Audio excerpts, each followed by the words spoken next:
Hi everybody, Miss Rachel from the Farmingdale Public Library here, and today I'm going to show you how to make a Socktopus, or a stuffed octopus made from a sock. Today for this craft, we will need some toy stuffing, or if you don't have toy stuffing, either some uncooked rice for a Beanie Baby style toy, or some bathroom cotton balls which you can shred up to make a texture similar to toy stuffing. We'll need a sharp pair of scissors, some small rubber bands. Today I'm going to be using rubber bands from a rainbow loom kit. We'll need some fabric paint or permanent marker, and if you don't have that, you could also use glitter glue, but just be careful about whether or not the glitter glue is washable. And last but not least, we will need a sock that you don't want anymore, such as one where there is a hole in its partner's sock, or in my case, I'm using a sock that shrunk in the dryer today. So the first thing we're going to do is we're going to take a nice hefty snowball worth of the toy stuffing, and we're going to shred it apart, make sure there's no lumps in it because we don't want a lumpy toy, and then we're going to roll it into a snowball. Now, if you're using bathroom cotton balls today, you definitely want to pull it apart like this because they will expand and you will have more stuffing, and it will also feel nicer as a toy. So I'm going to pull this apart. Make sure there's no lumps. Okay, that's good. And now I'm going to roll it into a snowball. Roll, roll, roll, roll, roll. And when you like the shape of it, we're going to stuff it into the toe of the sock to make the head of the toy. So here we go. I'm going to slide that in, push it in, and then I'm also going to roll it one more time inside the sock so that it's nice and round. Now, be careful with this. You don't want it going into the heel of the sock because otherwise it'll be an L-shaped head rather than a round head. Okay, and when you like the shape of it, we're going to twist it around very tightly so that none of the stuffing can leak through. And we're going to take a rubber band. See, I have an orange rubber band on my finger. And we're going to bind this around the sock very tightly, as tight as you can get it, so that this way none of the stuffing leaks out while you're playing with it. Now, if you're comfortable sewing, you can sew this toy. But if you're not comfortable with sewing, or you don't have a grown-up who can help you with that, a rubber band works pretty well. You can use any rubber band you want for this, but the smaller rubber band you have, the less noticeable it'll be. Unless, of course, you want it to look like your octopus is wearing a necklace.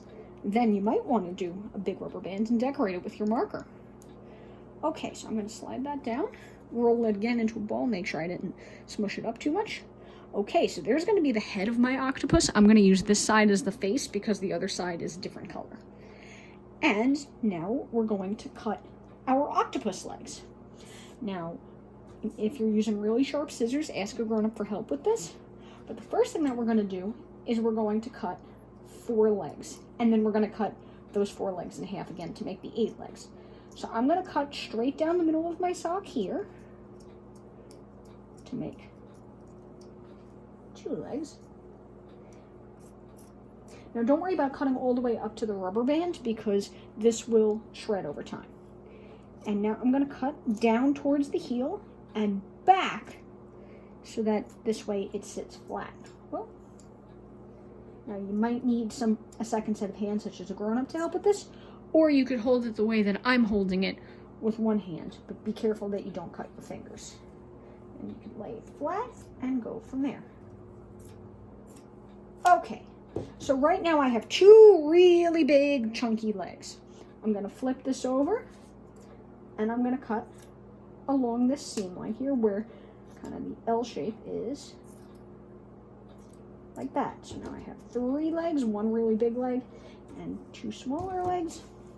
And now I'm going to cut this one here.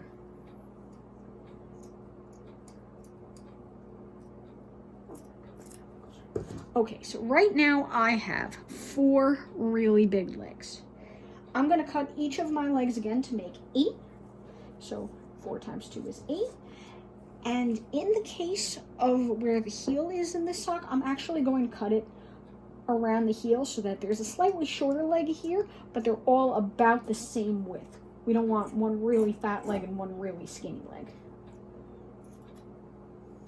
Or if you want, afterwards, you could also trim off some of the heel if you want it to be a little bit straighter, which I think I'll do over here.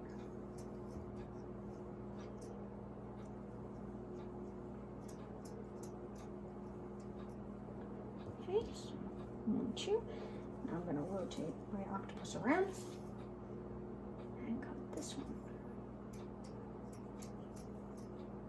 Now, depending upon what material your sock is made out of, you might need to pull the fabric as you're cutting it so it doesn't crinkle up and bulge.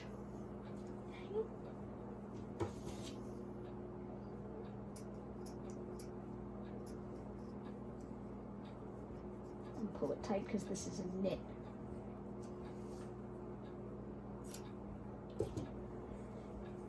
And one more.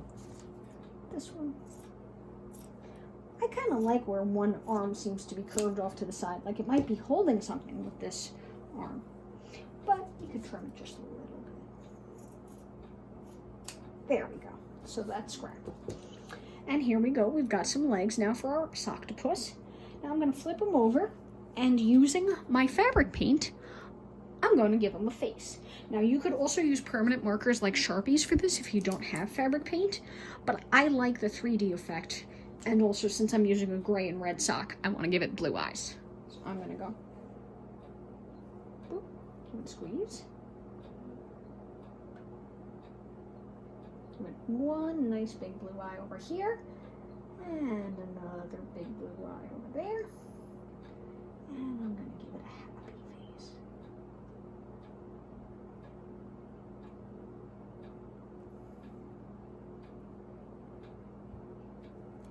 Okay, and there you go. Now, do let your Socktopus face dry completely before you play with it or before you wash the toy. It should be noted that you should use the cleanest sock to start with before you start this craft. But there you go. We've got one little octopus toy, and he'll sit nice like this once the paint is dry, and you could play with him. If you want, you could even add a stick, like a chopstick that isn't too pointy, through the inside like a lollipop through this rubber band to make him into a stick puppet if you'd like to have a puppet of an octopus instead of just a soft toy. But there you go. I hope you enjoyed this craft tutorial of our little Socktopus friend, and I hope you have a good time playing with him. Have a great day, everybody.